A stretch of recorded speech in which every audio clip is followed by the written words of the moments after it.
Você acompanhou ontem aqui na nossa tela, aqui no Correio Manhã, com exclusividade, o caso do Dagmar.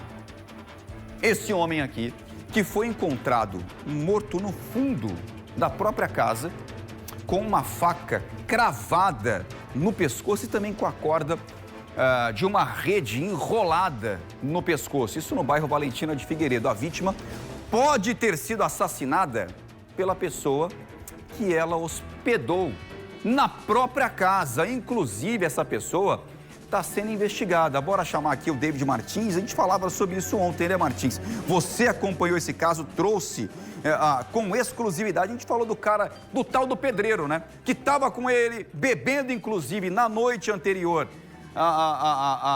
do assassinato. E esse cara é o principal suspeito. Bom dia para você, Martins. Bom trabalho, bem-vindo ao Correio Manhã. Obrigado, João. Bom dia para você também, bom dia para todo mundo. João, eu passei a manhã inteira acompanhando esse caso lá no bairro Valentina. E assim, eu conversei com muita gente, vi muita coisa, soube de muitas histórias relacionadas a esse crime. De fato, esse homem agora, ele está sendo procurado. Ele não tem mandado de prisão contra ele, mas ele está sendo procurado para que ele possa dizer onde é que ele estava, onde é que ele passou a noite. Depois que ele saiu do bar com o Dagmar, para onde ele foi? Por que ele não retornou para casa onde ele estava abrigado? Por que ele estava nessa casa? Essa casa, na verdade, pertence à família do Dagmar. É uma casa que serve como uma espécie de depósito. Lá, a família, que tem vários empreendimentos, usam essa casa, eles usam esse local para guardar materiais, para guardar várias coisas que são relacionadas aos negócios que a família tem. O Dagmar, ele é de Patos e ele vem para João Pessoa vender redes. Aí ele não fica na casa dos familiares, ele gosta dessa casa por dois motivos. 2 cães que tem nessa casa e ele é muito apegado a esses cães. Essa rede que foi utilizada para enforcar ele é a rede onde ele dorme com os animais. Então ele, no lugar de ficar na casa da irmã, na casa do cunhado, na casa da família, que é muito bem de vida, ele prefere ficar nessa casa. É uma pessoa de hábitos simples, de hábitos humildes e que faz questão de ficar nesse local, que, repito, serve como depósito por causa dos cães. Aí está acontecendo uma obra em uma casa do cunhado de Dagmar. E esse pedreiro, que veio lá de Caldas Brandão, aqui para João Pessoa, esse pedreiro ficou hospedado nessa casa. Ou seja, o cunhado de Dagmar disse, para que você não precise ir e voltar de Caldas Brandão para trabalhar aqui na minha obra, então fica a semana nessa casa aqui, onde meu cunhado também está, e você trabalha, no fim de semana você vai embora.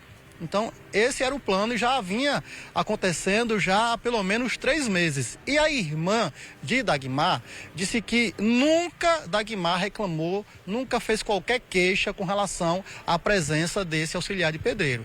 E ela falou comigo, ela disse com todas as palavras, David, se tivesse acontecido alguma coisa antes, Dagmar tinha me falado. A gente era muito ligado. Então, a polícia está tentando descobrir onde está esse servente de pedreiro. Vamos ouvir o delegado. Não existe nenhum sinal de luta corporal dentro da casa, né? Tudo está dentro da normalidade, inclusive um rapaz que essa casa é utilizada como depósito também de bebidas, né? O irmão dele tem um depósito na esquina, um depósito do Gil. Inclusive a vítima, né? E o suspeito, eles ficaram bebendo ontem até por volta de 11 da noite, né? Consumiram bastante bebida alcoólica, os dois estavam sob forte efeito de álcool, mas não teve nenhuma discussão, vieram para casa tranquilo, né? E hoje, na manhã, esse rapaz é encontrado dessa forma, com a faca cravada no pescoço. Ele é o principal suspeito porque ele estava residindo com a vítima, né? Estavam juntos ontem até tarde da noite, dormiu com a vítima e hoje ele quebrou a normalidade, né, do que vinha ocorrendo nos dias anteriores, né? É exatamente essa quebra da normalidade que está intrigando a polícia e, obviamente, a família. Aí tem alguns detalhes importantes com relação a esse crime. Eles saíram desse bar na noite da segunda-feira, entre 10 e 11 horas da noite. Então, testemunhas contaram que viram os dois chegando nessa casa. Eles estavam muito alcoolizados, os dois estavam visivelmente bêbados. O Dagmar, segundo a perícia, ele pode ter sido morto por esganadura com a utilização dessa corda aí, desses punhos dessa rede. E só depois que houve a facada que ficou cravada no pescoço dele, uma faca de mesa, essa faquinha de serra que a gente usa para cortar pão. Então, possivelmente, ele foi morto por esganadura. Por que ele pode ter sido morto por esganadura? Porque os vizinhos não ouviram gritos, não ouviram barulho de briga, coisa que seria natural entre dois homens brigando. Então, o Dagmar, por estar alcoolizado, pode ter sido esganado e não conseguiu esboçar qualquer reação. Aí depois teve a facada no pescoço. Outro detalhe, durante a perícia, os profissionais encontraram o bolso da roupa de Dagmar com a lingueta para fora, assim, como se alguém tivesse colocado a mão no bolso. Quando você tira a mão, normalmente o tecido ele fica para o lado de fora. Isso indica, não é assim uma certeza, mas indica que alguém colocou a mão no bolso dele, retirou algo e ficou com essa lingueta para fora. O que pode ter sido isso? Dinheiro, porque o Dagmar vendia redes. Ele vinha para João Pessoa vender redes. E no final do ano passado, ele comprou uma remessa de redes. Ele deveria voltar para Patos no final do ano passado. Aí decidiu ficar em João Pessoa até depois do carnaval, porque pretendia vender essa remessa de rede. E para terminar, sabe para que era esse dinheiro, João? Esse dinheiro era para o custeio de uma cirurgia da filha que está passando por um tratamento lá em Patos. Esse dinheiro seria, não sei se é exatamente para pagar a cirurgia ou para o pós-operatório, mas ele decidiu ficar até depois do carnaval para conseguir arrecadar mais dinheiro, voltar para a cidade dele e custear essa cirurgia da filha. Então, um caso trágico que aconteceu ontem e que a gente vai trazer com certeza desdobramentos no jornalismo da TV Correio. Eu volto com você. E durante a bebedeira, né, junto com esse cara que ele achava que era um amigo, já que é o principal suspeito, ele deve ter contado: eu tô com dinheiro aqui da venda de redes e tal. E me surgiu uma outra dúvida, viu, Martins?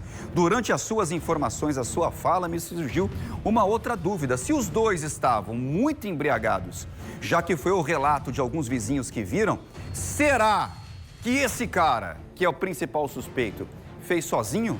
Vou deixar só esse questionamento no ar aqui. Claro que a gente vai continuar a falar muito sobre essa história. Obrigado, viu, Martins? Será que esse cara, se é que foi ele, já que é o principal suspeito, será que ele fez tudo sozinho, já que estava, ó, embriagado? Que ele foi atacado na trairagem, isso foi.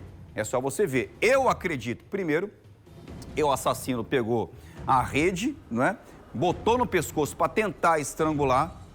Deve ter desacordado ali o Dagmar, depois ele veio com a faca no pescoço para terminar o que ele começou, né? Uma cena forte para quem viu. Eu vi isso, uma cena forte demais, né? Já que tem alguns perfis aí, peraí, Lucas, rapidinho. Tem alguns perfis aí no Instagram que eu não consigo entender, né? Como que a política dessa empresa do Instagram não vê, né? Que vai lá e posta cada vídeo, cada foto. Não é? Essa da cena do Dagmar morto estava lá, estampada em alguns perfis no Instagram. Como que a empresa, o Instagram, não vê isso e já logo bloqueia um perfil como esse? Uma cena triste e forte, principalmente para a família desse homem que foi assassinado. A gente vai falar muito sobre esse caso, inclusive, né? Assim que foi encontrado o principal suspeito, o pedreiro, principal suspeito de ter matado esse homem aqui, ó, o vendedor de redes.